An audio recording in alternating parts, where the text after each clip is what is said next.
question for you, a little bit more specific, but I'm guessing that it applies to more than just our business as well, since we're supposed to be renting your brain here. So in my business, we are in the debt relief industry. And I really liked what you said in here about you reached a point in your career where everything started to go viral. Sure. Okay. I think many of us would love for our businesses to go viral like that, just to explode. Yeah. In my industry, I don't have a lot of testimonials. Our clients, we have many of people that we're working with who are in the community here. They don't want to just stand up and say, oh, wow, yeah, we worked with them. Wow. Which creates that challenge to going viral. What kind of suggestions would you have in that case and similar cases to create that? Oh, you're screwed.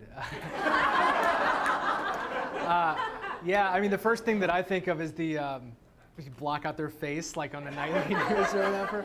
All right, well, I don't know. Let's solve this problem together, all of us, because I don't know. So these are people that were in debt. Correct. And you helped them out of it. Yeah. So how is their life now better because they're out of debt? We actually just got I got a testimonial today from one of the realtors that was here. There was a family that had been trying to buy a house for 2 years, but because of their past issues had some major credit score problems.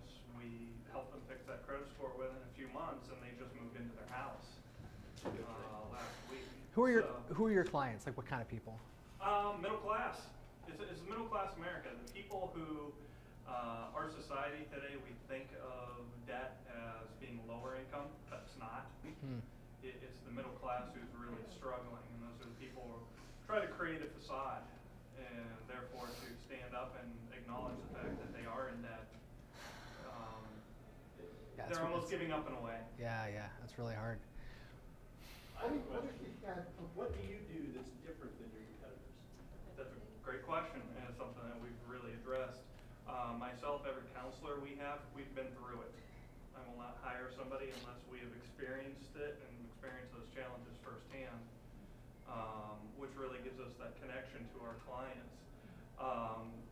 Our competitors are vastly 800 numbers telemarketing. We do everything face to face.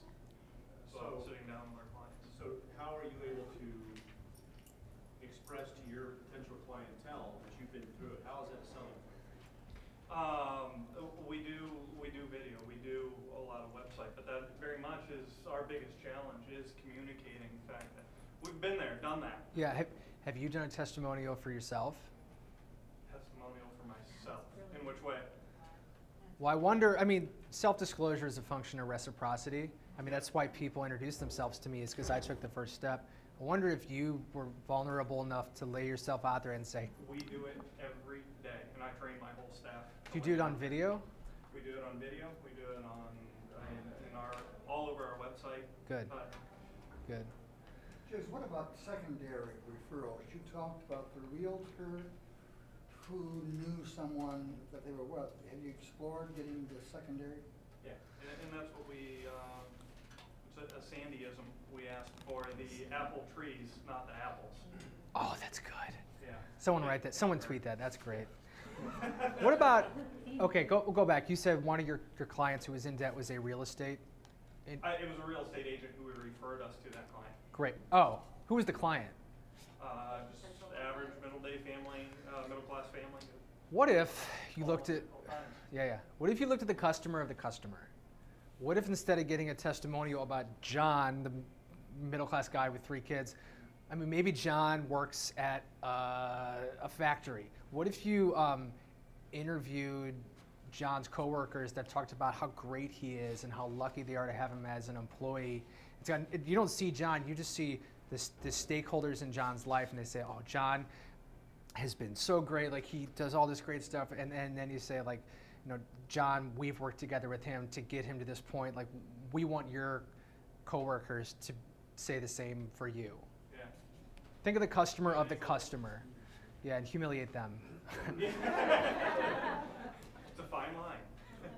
That's a really, thanks for asking. That's a great question. I'll probably think some more about it. So have you asked your clients for testimonials and just make them generic or just first initial, last initial? Yeah, and we do have those, but it's whenever you get generic like that, you're losing some of its effectiveness as well. Yeah, that's tricky. So,